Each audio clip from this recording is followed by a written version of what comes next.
सच्चिदानन्दमूर्तये निष्प्रपञ्चाय शान्ताय निरालम्बाय तेजसे।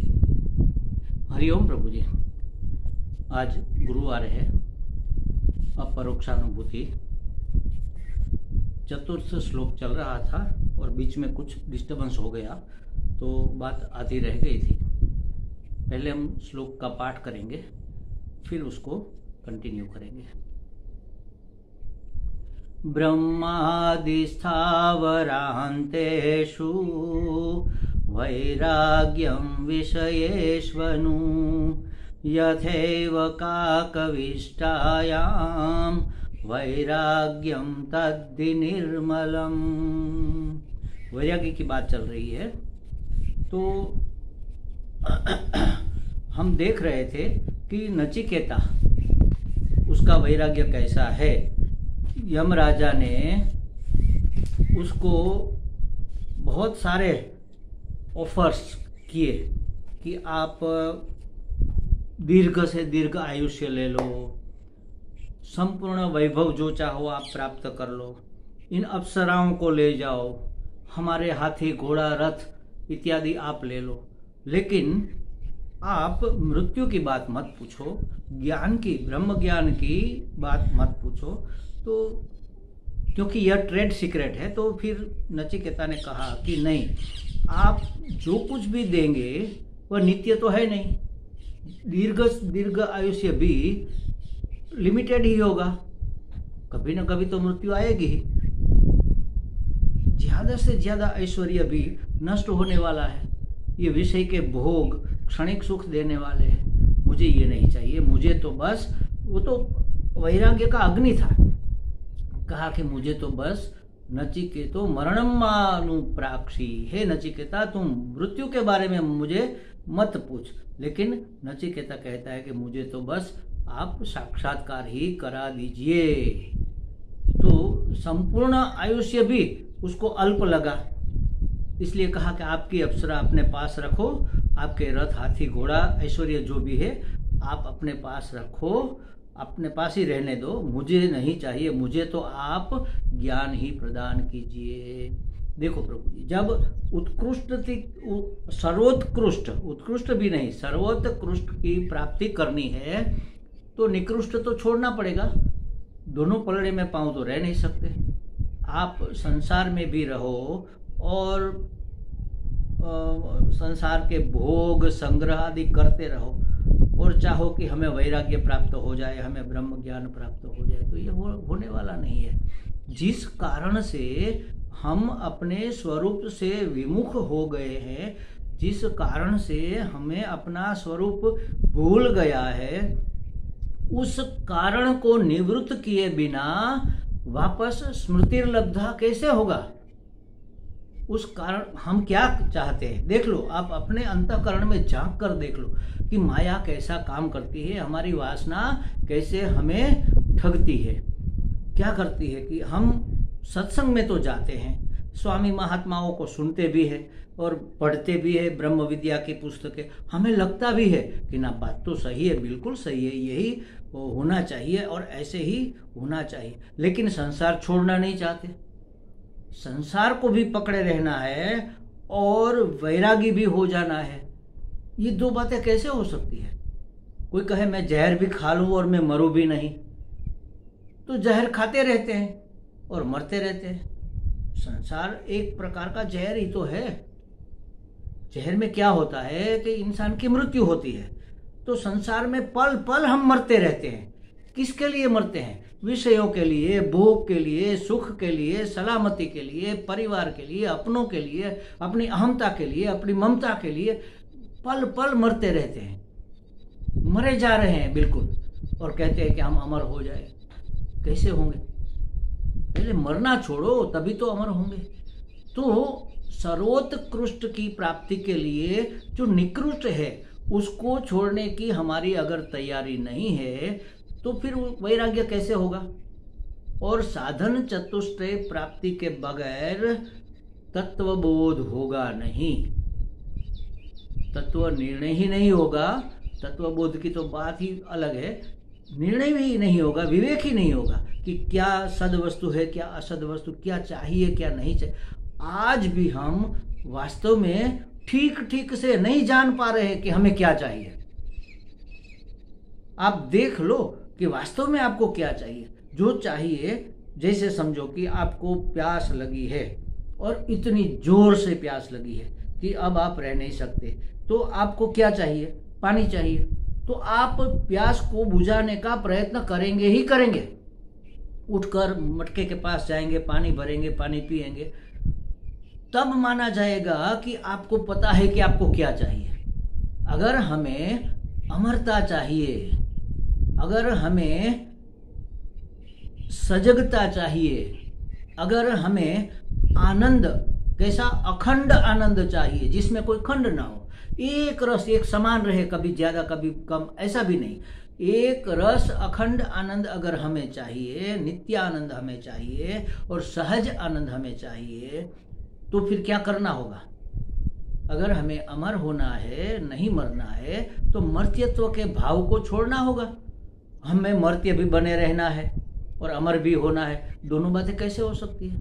मर्त्य ही बने रहना है का अर्थ है इस शरीर को मैं मानना, ये शरीर मर्त्य है और ये अगर मैं बना रहूंगा तो मैं अमर कैसे होऊंगा?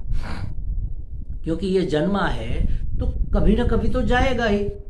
जो जन्मा है वो मरेगा, वो जन्मा है उसको मैं मान लिया, तो फिर उसको अमर कोई कर नहीं सकता। आज तक इस दुनिया में किसी ने इस शरीर से अमरता प्राप्त नहीं की है।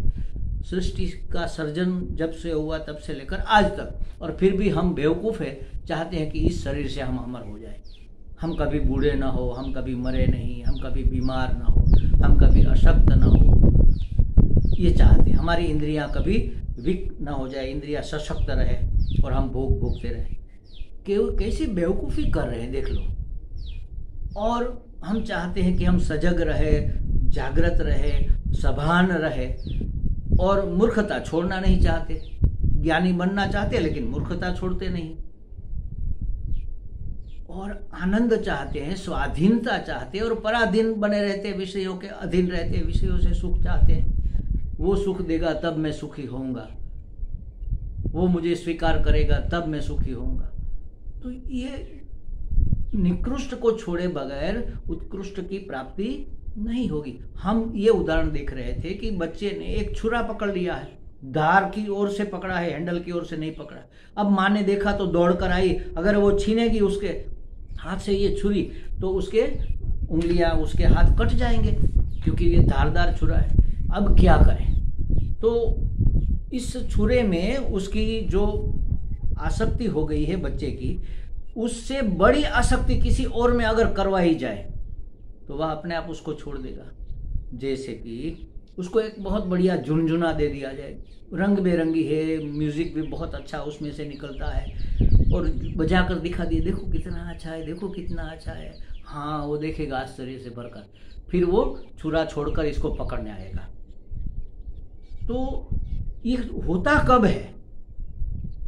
जब उसके मन में ये विवेक हो जाता है कि इससे ये चीज ज्यादा अच्छी है और मुझे ज्यादा सुख देने वाली है। हमें भी अगर वैराग्य प्राप्त करना है, वैराग्य माने सांसारिक विषय, वस्तु, व्यक्ति, पदार्थ, परिस्थिति का त्याग, मतलब उसकी आसक्ति का त्याग, उसका त्याग नहीं, आसक्ति का त्याग। किसी भी व्यक्ति के प्रति, किसी भी वस्तु के प्रति, किसी भी पदार्थ के प्रति, किसी भी परिस्थिति के प्रति हमारी जो आसक्ति है, उस आसक्ति का त्याग। व्यक्ति के प्रति भी हमारी आसक्ति होती है, वस्तुओं के प्रति भी होती है।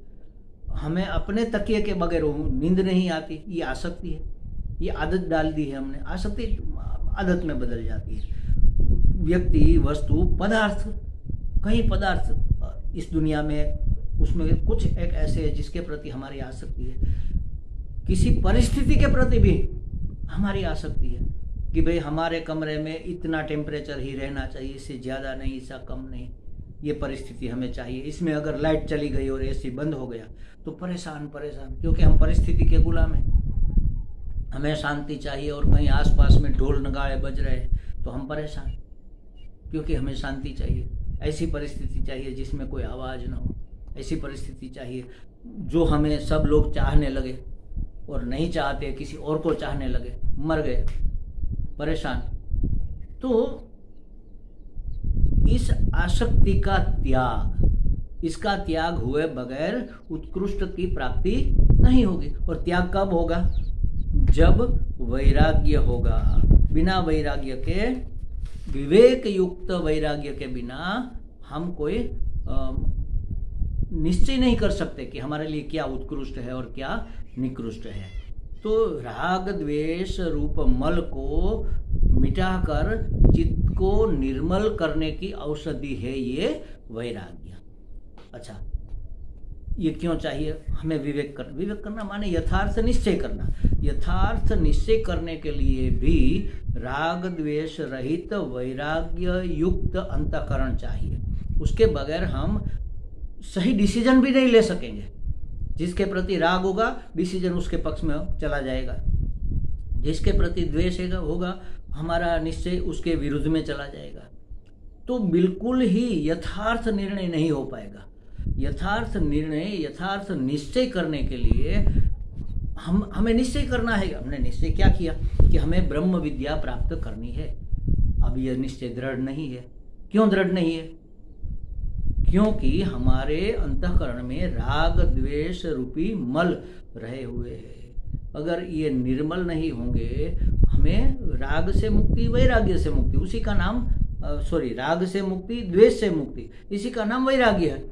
तो बिना वैराग्य प्राप्त किए हम कोई भी निश्चय करें, उसमें पक्षपात रहेगा ही।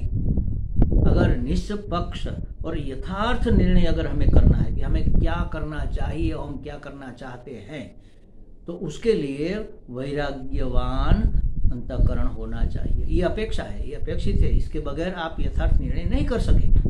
कई बार लोग हमें पूछते हैं, कई साधक हमें पूछते हैं, हमारे जो चाहने वाले हैं, कि महाराज जी हम सब ये जानते हैं, फर्क भी पड़ने लग गया है हमारे जीवन में, अब परेशानी आती है तो हमें ज़्यादा देर परेशान नहीं करती, थोड़ी देर में वो हम उसका निराकरण कर लेते हैं, और ये होता है वो होता है। फिर भी अभी हम जो स्थिति में होने चाहिए उसमें क्यों नहीं है? इसलिए नहीं है कि हमारा निश्चय यथार्थ नहीं है, हमारा निश्चय दृढ़ नहीं है, हमारा वैराग्य वास्तविक निर्मल नहीं है। अभी उसमें थोड़ा बहुत मल है। वैराग्य हो गया, कुछ चीज़ों के प्रति हो गया, कुछ परिस्थितियों के प्रति हो गया, लेकिन अभी भी कुछ व्यक्ति, कुछ वस्तु, कुछ परिस्थिति, इसके प्रति हमारा राग रहा हुआ है। किसी न किसी व्यक्ति, वस्तु, परिस्थिति के प्रति हमने अभी द्वेष पाल रखा है।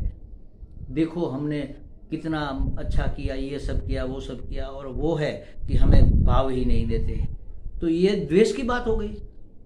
हमें किसी ने हमारा अपमान कर दिया तो वो हमें इफेक्ट करता है। क्यों? क्योंकि अभी हमारे मन में किसी विशेष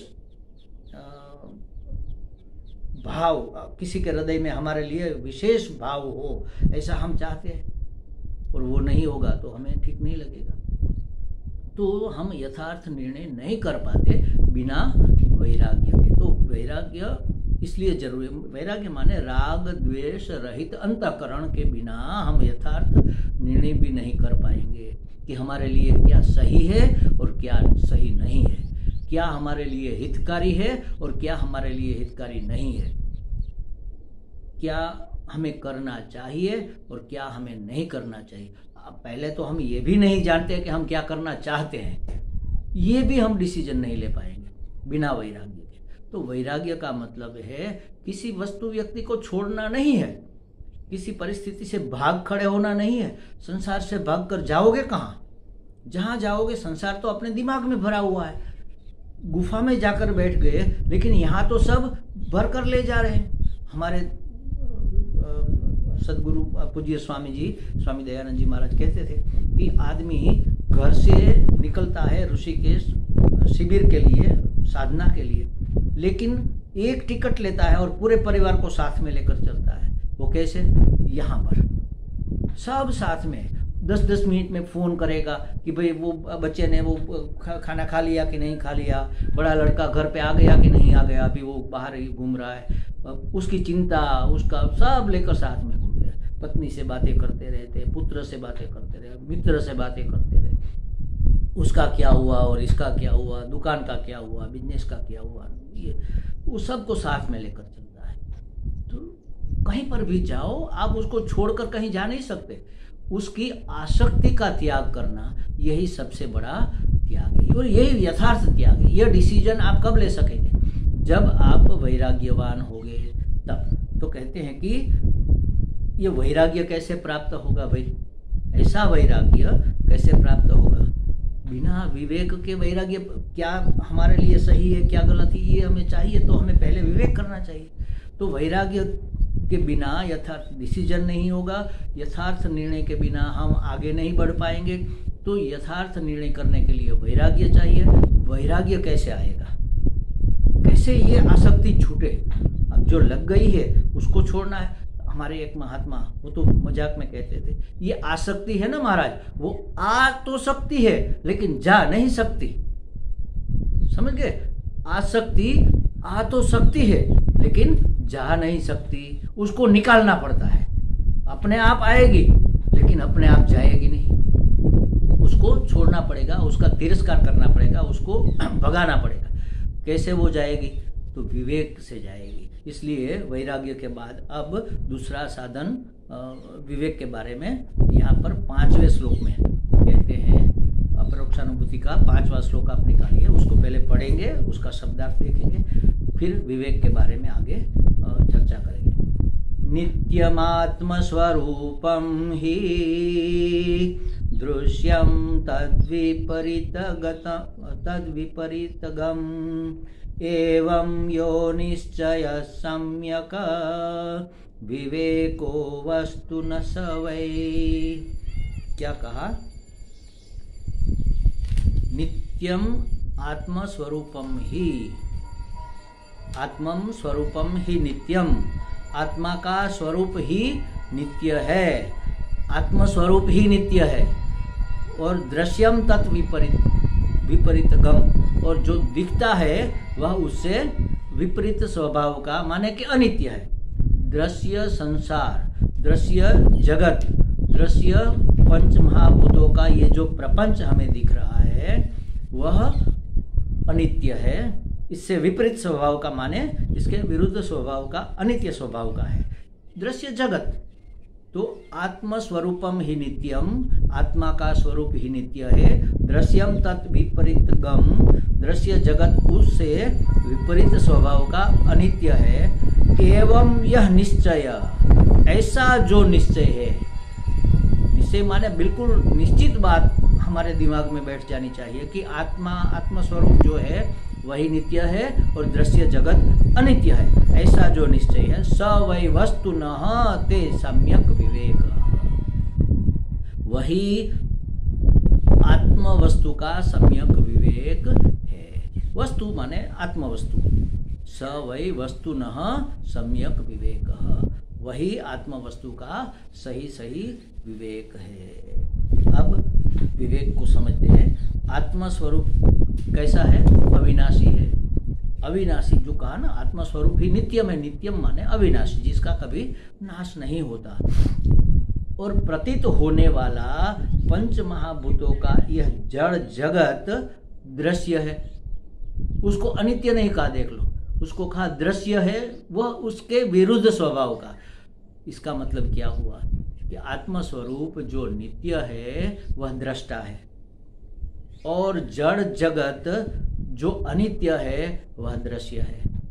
तो दृष्टा कभी दृश्य बन नहीं सकता। अब लोग पूछते हैं कि महाराज कहाँ है आपका भगवान, दिखाओ हमें भगवान है तो। अरे भाई, जो दिख नहीं सकता वही तो नित्य होता है, वही तो अव्यय होता है, वही तो अविनाशी होता है। अविनाशी परमात्मा है, वह कैसे दिखेगा? वह दृश्य हो ही नहीं सकता। दृष्टा कभी दृश्य हो नहीं सकते।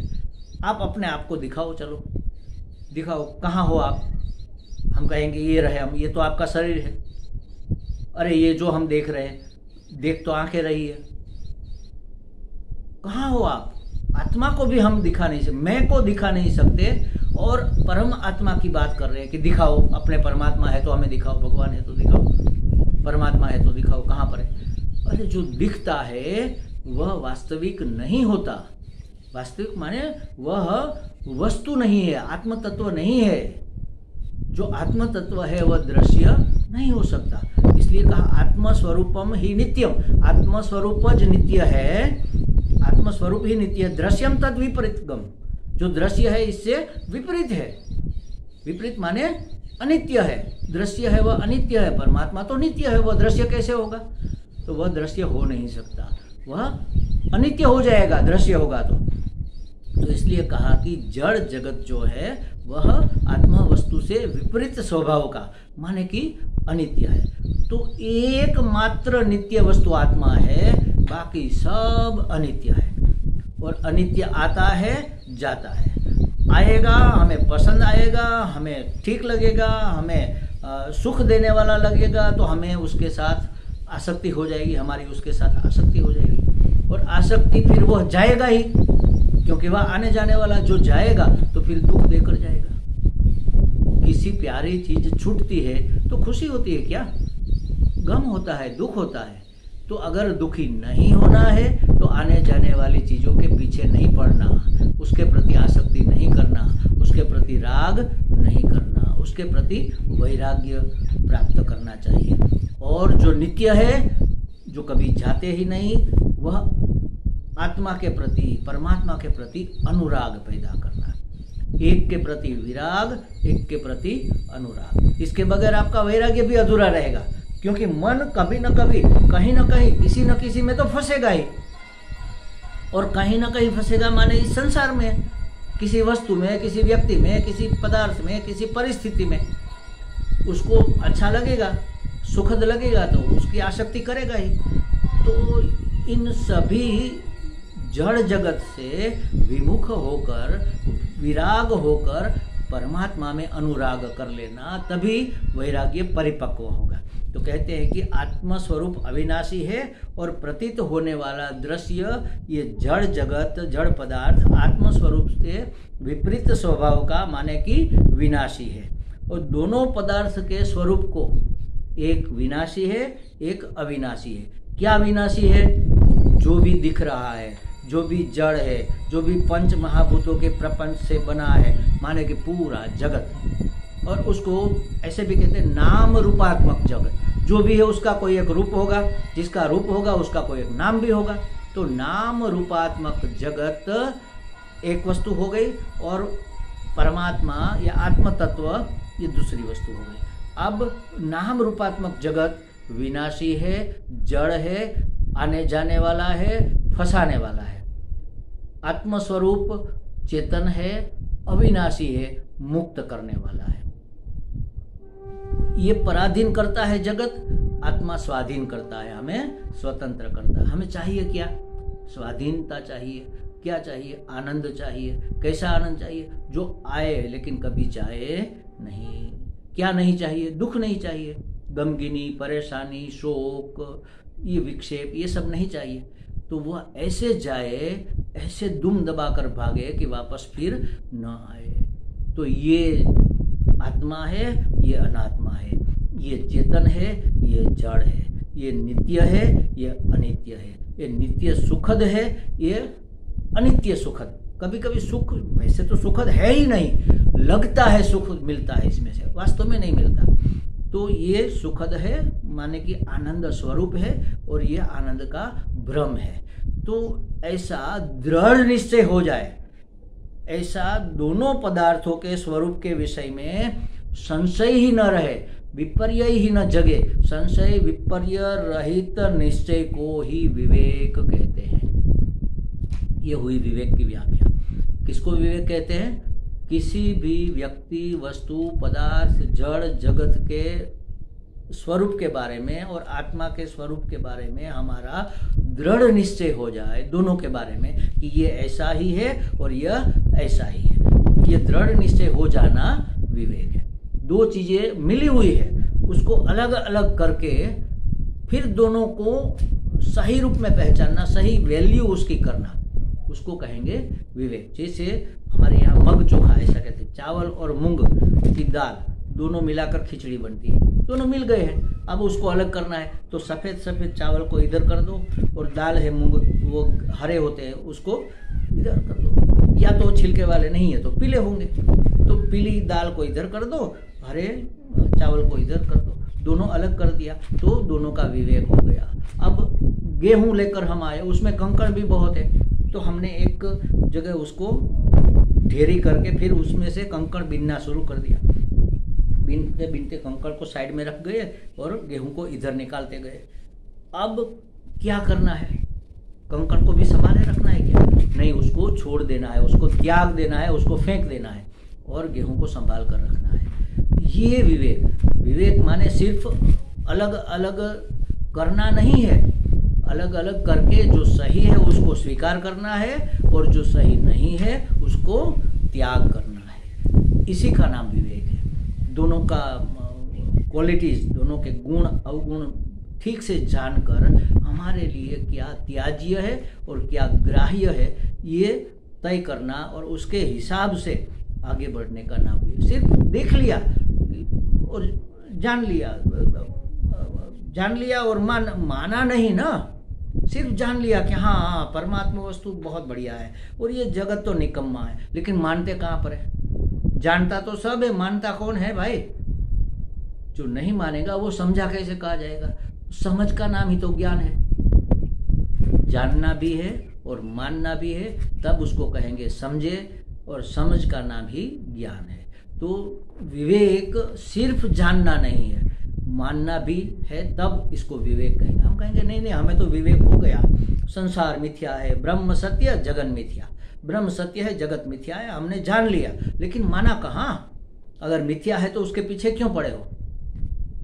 हमारा अहंकार भी, हम भी मिथ्या है, ये जो शरीर दिख रहा है ये भी नाम रूपात्मक है, ये भी मिथ्या है, और जो नहीं दिख रहा है उसमें सूक्ष्म शरीर है, मन बुद्धि चित्त अहंकार, तो अहंकार भी तो मिथ्या है। कोई अगर हमारा अपमान कर दे, अरे अपमान क्या, पूरा मान न दे, सिर्फ मान दे ही नहीं, अपमान भी न करे और मान भी न दे, तो भी हमें बुरा लगेगा, तो भी हम कहेंगे कैसा मुंह चढ़ा है, हमने इसका इतना किया, इतना रखा और हमारे बारे में ये तो सोचता ही नहीं बिल्कुल। तो ये सब हमने जान तो लिया है लेकिन मान नहीं रहे। तो सिर्फ जानना नहीं, मानने का नाम भी समझ है, और समझ ही ज्ञान है। समझदारी ही तो ज्ञान है, समझदारी नहीं उसको तो बेवकूफ़ी कहेंगे, वो तो मूर्खता है, अज्ञान है। तो विवेक माने नित्य विवेक, जो नित्य है जो अनित्य है दोनों को अलग करके जानना और मानना भी, जो सत्य है जो मिथ्या है उसको अलग करके जानना और मानना भी, इसी का नाम है विवेक। इसके बारे में थोड़ी आगे चर्चा अगले एपिसोड में, अगले क्लास में करेंगे। ओम पूर्णमदः पूर्णमिदं पूर्णात् पूर्णमुदच्यते पूर्णस्य पूर्णमादाय पूर्णमेवावशिष्यते। ओम शांति शांति शांति। हरि ओम। श्री गुरुभ्यो नमः। हरि ओम।